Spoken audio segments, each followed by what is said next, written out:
Swerve up on that scene, hop out engine looking clean. Alright, what's up guys, Poison here. So, I'm actually in a test map here on Killing Floor 2. Not sure if this map is on PlayStation. I don't imagine so. I think this is just something you can only do on PC because you have to open up console commands unless there's a way to open up console commands on PS4, which would probably be cheating.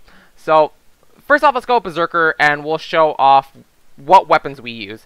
So, actually, let's talk about our perk deck first. So, if we go into here, the perks I have are actually Skirmisher, Butcher, Resistance, Massacre, and Z-Time Spartan. So, the weapons I always choose for this game mode would be the Katana to start off. As soon as I get enough money, I buy the Katana. Then, as soon as I can, I buy the Pulverizer.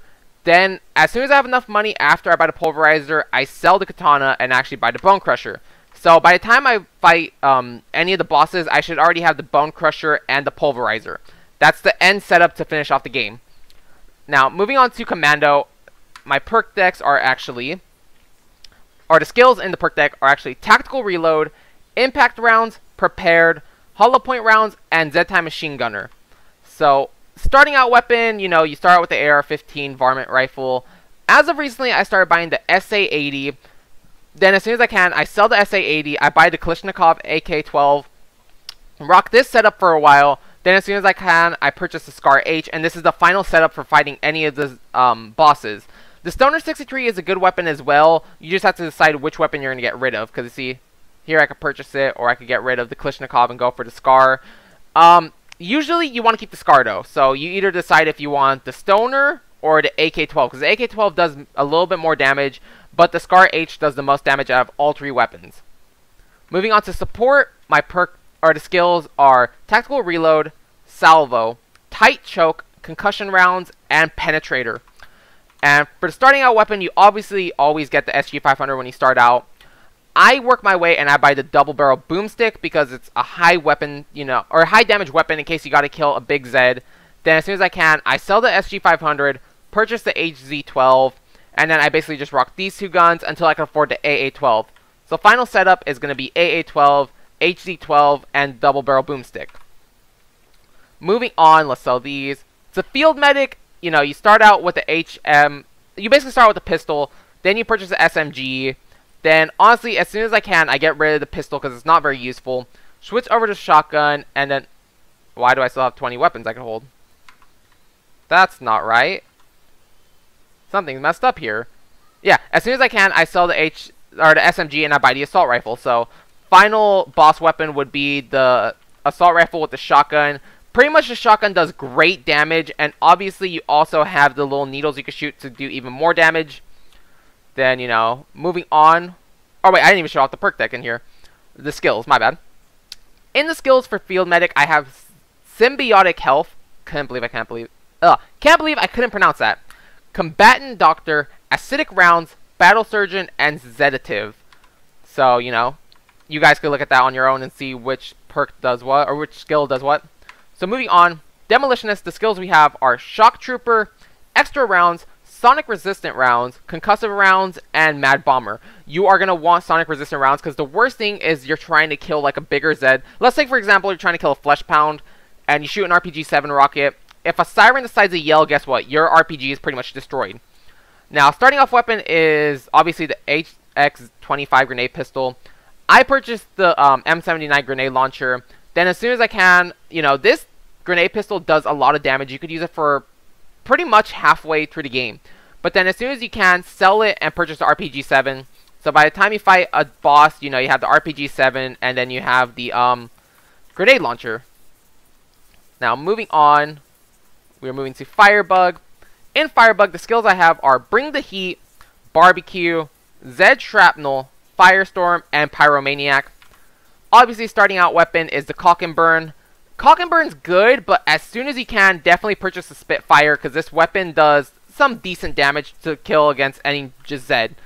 Large Zeds go down with relative ease with this gun, but as soon as you can, sell the Cock and Burn, buy the Incendiary Trench Gun, and this is going to become your main large Zed killer. You know, anything like up until even a Flesh Pound. That's not the right Flesh Pound. You know, a normal Flesh Pound still goes down with the Incendiary Trench Gun. Skrakes do. Boss-wise, let's talk about bosses. So, the King Flesh Pound along with Hans all have shields that protect them from damage. Or, let's go on to our next weapon first, then we'll come back to this topic. So, as soon as you can, sell the Spitfire and purchase a microwave gun. This is going to be what you're going to kill large Zeds with. You know, King Flesh Pound, Scrake, Flesh Pound, Patriarch, Hans. This is your weapon you're going to use. Like I'm saying, Hans and the King Flesh Pound all have shields that can protect them from any damage. When they have the shield up, do not shoot them with the microwave gun. It does not do much damage. You're going to want to switch to the trench gun, shoot their shield, then once they can take damage to normal weapons, you switch back to your microwave gun. Now let's move on to Gunslinger. In the perks, I have Quick Draw, Bone Breaker, Speed Loader, Knock 'em Down, and Whirlwind of Lead. I used to have Fanfire, but I'd prefer to have infinite ammo. I know a lot of people use Rack 'em Up. I really don't care for Rack 'em Up. Even though I do pull off good headshots, I'd rather just not have it. So starting off weapon, you're going to have the dual 1858 revolvers. Starting into Wave 2, you have enough money for a Desert Eagle. You know, I would buy a Desert Eagle, then I would switch over to a single 1911, my bad. You know, as soon as I can, I purchase... I was saying, so when you start off with Gunslinger, you start off with the dual 1858 revolvers. I prefer to go with the Desert Eagle, you know, single one.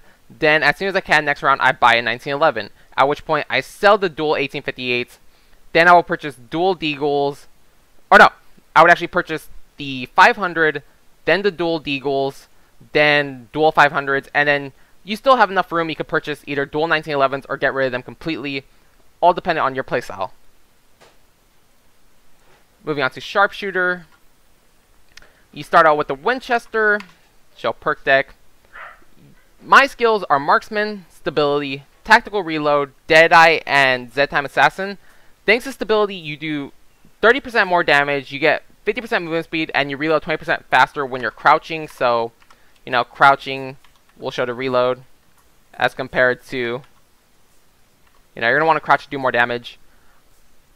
Starting into round 3, I sell the Winchester, purchase the 464 centerfire, and then end it with the railgun, which will show the how quick it reloads compared to normal when you crouch. Really good gun.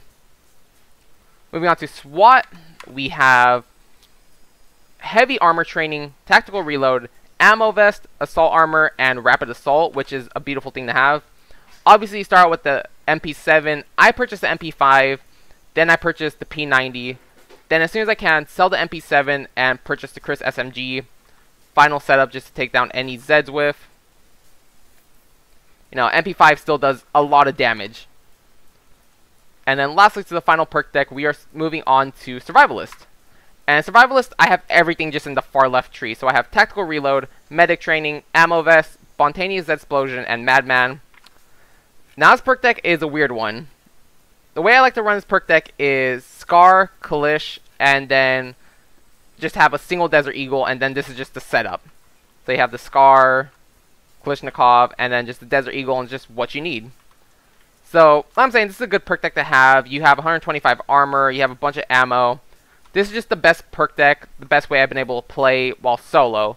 So I don't have to rely on other people. It's just the easiest. It gets me on to Suicidal. Hell on Earth could still be done with these perks the way I have them set up, but it's still just going to present a huge challenge, even with Berserker constantly being healed and stuff. So, until next time, have an awesome day. Thank you for watching. Bye.